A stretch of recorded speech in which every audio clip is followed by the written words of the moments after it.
What time is it? It's story time. What time is it?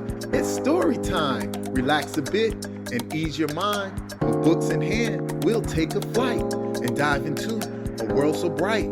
Gather around, it's story time. Stories await, you will find. Turn the pages and let's begin. Adventure's calling, so let's jump in.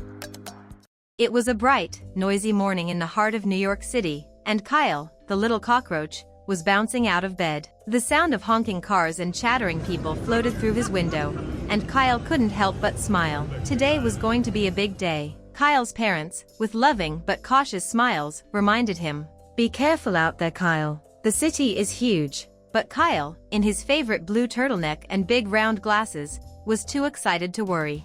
"Don't worry, Mom. Don't worry, Dad. I'm ready for adventure." And off he scurried, eager to explore every corner of the bustling city. As Kyle stepped out of his apartment building, he bumped into none other than Webby, his best friend.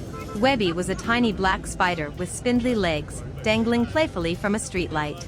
Hey Kyle, Webby called, waving with one of his many legs. ready for a big day? Kyle grinned. "I sure am, Webby. Where should we go first?" And just like that, the two little buddies were off on their adventure through the big city, full of excitement and mischief.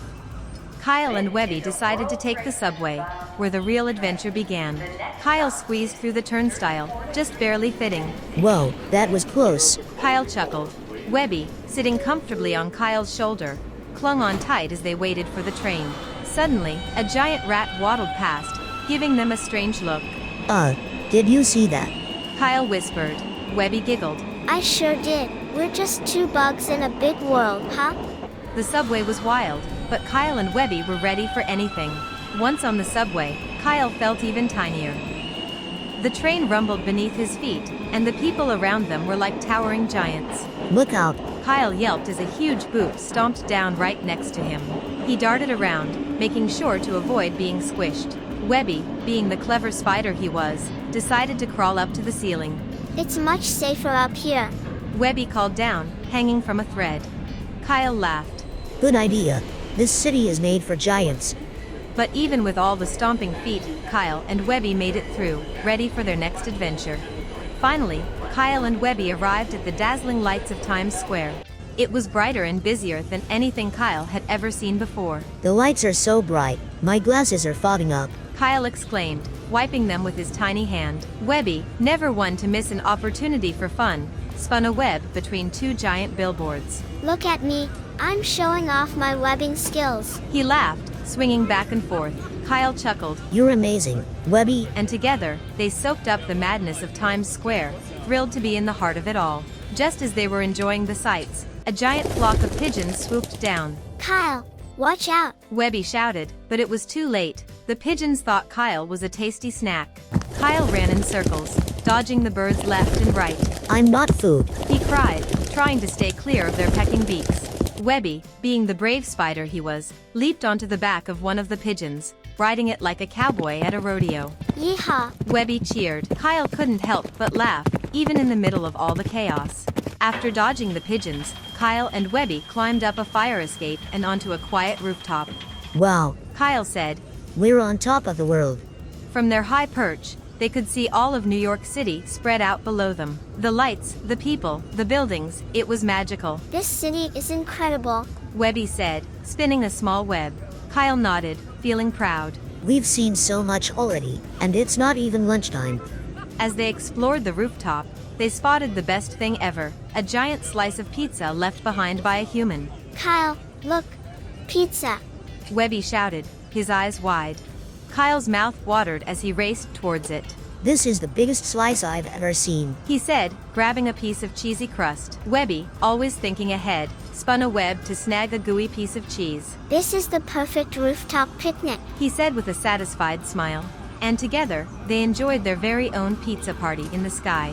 After their pizza feast, Kyle and Webby snuck into a museum. It was filled with amazing artifacts and dinosaur bones. "Look at this place, Webby. It's like stepping into history." Kyle said, eyes wide with wonder. But as Kyle admired a priceless painting, he accidentally touched it. The alarm blared, and Kyle jumped back in surprise. "Oh, I think I broke something. Webby, hiding behind a giant dinosaur bone, tried not to laugh. He exclaimed. Let's get out of here before we become museum exhibits. He giggled. Running from the museum guards, Kyle and Webby spotted a yellow taxi and jumped inside. Hurry, Kyle. Webby shouted, sticking one of his spindly legs out to try and hail the cab. The driver didn't notice the tiny passengers, but Webby kept waving anyway. Maybe if I wave hard enough, he'll see us. Webby laughed. Kyle shook his head, smiling. You're one funny spider, Webby. And off they went, cruising through the city in style. Soon, they arrived at Central Park, a green oasis in the middle of the big city.